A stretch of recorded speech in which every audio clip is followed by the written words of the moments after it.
अस्सलाम वालेकुम, मेरा नाम इमरान और आप देख रहे हैं राव साहब कैटल्स फ्री एडवाइस। आज हम अपने फार्म पे मौजूद जो दवाएं हैं उनकी चेकिंग कर रहे हैं और उनकी एक्सपायरी डेट्स चेक कर रहे हैं। दवाएं ये देख रहे हैं कौन सी ख़त्म हो गई हैं, कौन सी मौजूद हैं, कौन सी लाने वाली है, उसकी लिस्ट बना रहे हैं। तो मैंने सोचा कि आप लोगों को बता दूं कि हम फार्म पे अपने जो रेडिली अवेलेबल जो दवाएं हैं वो कौन सी रखते हैं जो बहुत ज़रूरी होती हैं फार्म पे रखनी, जिनकी ज़रूरत आपको किसी भी वक्त पड़ सकती है। ठीक है जी, तो आप हमारे साथ रहिए, आपको बताते हैं। अच्छा, ये दवाएं मैं आपको दिखा रहा हूँ। उसमें एक दवा पहली वाली सबसे पहली डेक्सामेथासोन है। ये आपके पास अवेलेबल होनी चाहिए आपके फार्म पे। काफ़ी सारी चीज़ों में काम आती है। अभी उसके इस्तेमाल नहीं आपको बताऊँगा क्योंकि वीडियो बहुत लंबी हो जाएगी, लोग पूछना शुरू कर देंगे कि उसका इस्तेमाल बताएं, किस में इस्तेमाल होती है। अभी ये उसका वीडियो नहीं है, ये सिर्फ इसलिए बना रहा हूँ मैं वीडियो कि मैं बता दूँ कि मेरे पास कौन कौन सी दवाएं मेरे फार्म पे अवेलेबल हैं, वो आप देख लीजिए। इसके बाद ये पैनाकॉर्ट इंजेक्शन पड़ा हुआ है जी मेरे पास। फिर मेरे पास ये ऑक्सीटेट्रासाइक्लिन है, ठीक है जी। फिर मेरे पास जो है ये आईट्रोप वेट के नाम से है, ये जो है वो एट्रोपिन सल्फेट है बेसिकली। अच्छा जी, इसका भी यूज़ मैं आपको बताऊंगा बाद में। फिर प्रोजेस्ट्रॉन पड़ा हुआ है मेरे पास। फिर मेरे पास मैप्रोसन पड़ी हुई है दवाई, ये इंजेक्शंस हैं। फिर सोलोप्रेड पड़ा हुआ है मेरे पास। फिर मेरे पास सल्फाडेमाडीन पड़ी हुई है। फिर मेरे पास ये पेंसिलिन जी या प्रोकेन पेंसिलिन पड़ी हुई है जी। फिर मेरे पास ये मेलॉक्सिकैम पड़ा हुआ है, ठीक है जी। फिर मेरे पास ट्राइपर्सन पड़ी हुई है ये, ट्राइमेथ्रोपेन। फिर मेरे पास पड़ा हुआ है ये ऑक्सीटेट्रासाइक्लिन नवान का। फिर मेरे पास पड़ा हुआ है एनरोफ्लॉक्सासिन, ठीक है जी, इंजेक्शन। इसके बाद मेरे पास पड़ा हुआ है ये AD3E का टीका, ठीक है जी। फिर मेरे पास ये पड़ा हुआ है वाइटामिन एंड इलेक्ट्रोलाइट्स, बायोमिल्टी के नाम से है ये, और भी नामों से आता है। ये जो है आपका, आप समझ लें कि जैसे आपका जो है वो इलेक्ट्रोलाइट्स के लिए इंजेक्शन आप लगाते हैं या पानी में देते हैं, तो उसी तरह का होता है ये, ठीक है जी। फिर मेरे पास ये पड़ा हुआ है AD3E एक, और फिर ये साइक्लोमेट पड़ा हुआ है मेरे पास, ठीक है जी। इस तरीके से नीचे अगर हम आएंगे, नीचे वाले सेक्शन में मेरे पास ये सबसे पहले तो होने पे ये एक वैक्सीन पड़ी हुई है, बच गई थी, रखी हुई है यहाँ पे फ़िलहाल। ये शायद इसकी खाली शीशी रखी हुई है। और इसके बाद ये मेरे पास 2 एंटीबायोटिक्स पड़ी हुई हैं, ठीक है जी। इसके बाद ये 5 ग्राम का टीका आपको नज़र आ रहा है, ये पड़ा हुआ है, ये मेरे पास अवेलेबल होता है।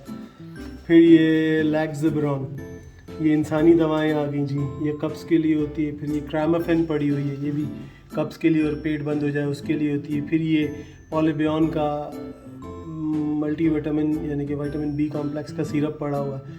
फिर ये ग्लिसरीन पड़ी हुई है मेरे पास यहाँ पे, ठीक है जी। इसके बाद ये लिनसीड ऑयल, अलसी का तेल पड़ा हुआ है।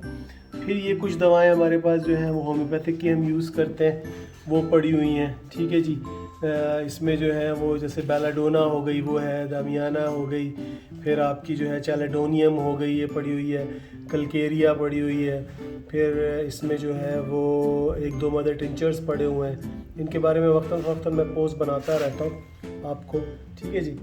फिर ये आगे कोई देसी दवाई ये पड़ी हुई है। अच्छा, इसी सेक्शन में हम ऊपर आ जाएं और तो जो ज़रूरी दवाइयों में है वो एक आपका यहाँ पे पैरासीटामॉल पड़ी हुई है ये, ठीक है जी, इब्रोफिन के मुतबादिल होती है। फिर ये वहाँ कार्बोनेटिव मिक्सचर पड़ा हुआ है एक, ठीक है जी, ये भी आपके पास होना चाहिए। फिर ये एक देसी दवाई पड़ी हुई है दस्तों के लिए, मैंने बनाई थी, इसका फार्मूला मैं अपने एक पोस्ट में बता चुका हूँ आपको, ठीक है जी। इससे आगे फिर ये हमारे पास पड़ा हुआ बेटनेसोल N, ये आँखें ख़राब हो जाती हैं उसके लिए है हमारे पास। फिर ये एक कॉर्टिसल स्प्रे, ऑक्सीटेट्रासाइक्लिन का स्प्रे होता है जो वुंड्स के लिए होता है, ज़ख्मों के लिए, वो पड़ा हुआ है हमारे पास। फिर ये विंटोजीनो है जो अगर चोट लग जाए उसको रब करने के लिए। आयोडेक्स भी आप ले सकते हैं, वो आयोडेक्स भी थी, वो ख़त्म हो गया। फिर ये ऑल्विजेस्ट पड़ा हुआ है मेरे पास पाउडर, ये निज़ाम के लिए होता है। फिर ये ऑक्सीटोसिन पड़ा हुआ है, ये दूध के लिए, दूध उतारने के लिए हम लगाते हैं कभी कभार जब ज़रूरत होती है। फिर ये ग्लैक्सोस डी पड़ा हुआ है जी। इसके बाद हमारे पास ये अल्फामाइड इंजेक्शन पड़ा हुआ है जी, ठीक है जी। उसके बाद फिर हमारे पास ये सिकाट्रिन का पाउडर पड़ा हुआ है। इससे ऊपर वाले सेक्शन में हम जाएंगे तो यहाँ पे हमारे पास निलजान प्लस पड़ी हुई है, निलवेट प्लस पड़ी हुई है, दोनों ओरल ड्रेंच हैं पेट के कीड़ों के लिए, ठीक है जी। इसके बाद हमारे पास आइवरमेक्टिन पड़ा हुआ है। फिर इस डब्बे में कोई चीज़ है, ये मुझे नहीं पता क्या है। उसके बाद फिर ये डब्बे यहाँ पे एक दो हमने और रखते हैं, उसमें बताता हूँ मैं और क्या चीज़ें हमारे पास जी। फिर ये कुछ दवाएं डब्बों में पड़ी हुई, विंटोजीनो है, मूव। फिर ये एक इंजेक्शन पड़ा हुआ है हमारे पास, ये है दर्द का, ये जो है वो डेक्लोरॉन है। फिर हमारे पास एक ये साशे पड़ा हुआ, ये भी आपके पास होना चाहिए, ट्राइक्लोवेट, ठीक है जी। इसमें ट्राइक्लोरफॉन दवाई होती है, स्प्रे के लिए होता है, चिच्चड़ वगैरह के लिए और दूसरे जो कीड़े जानवरों को तंग करते हैं उनके लिए है जी। फिर ये दस्तों में देने के लिए राइजेक पड़ा हुआ है हमारे पास, ये बहुत काम आता है आपको, ये भी आप ला के रख सकते हैं, ठीक है जी। और ये कॉटन वगैरह पड़ी हुई है इसमें। और क्या है भाई, वो डब्बा खोलो दूसरा, वो दिखाओ। फिर ये डब्बा है जी, इसके अंदर हमारी जो है वो साइक्लोमेट पड़ा हुआ है, कुछ सिरिंजेस पड़ी हुई हैं। सिरिंज आपके पास रेडली अवेलेबल होनी चाहिए, खाल वाली भी होनी चाहिए और दूसरी आपके पास होनी चाहिए जो गोश्त में लगती है। फिर ये थर्मामीटर आपके पास होना चाहिए, ये ज़रूरी है, ये हमारे पास है।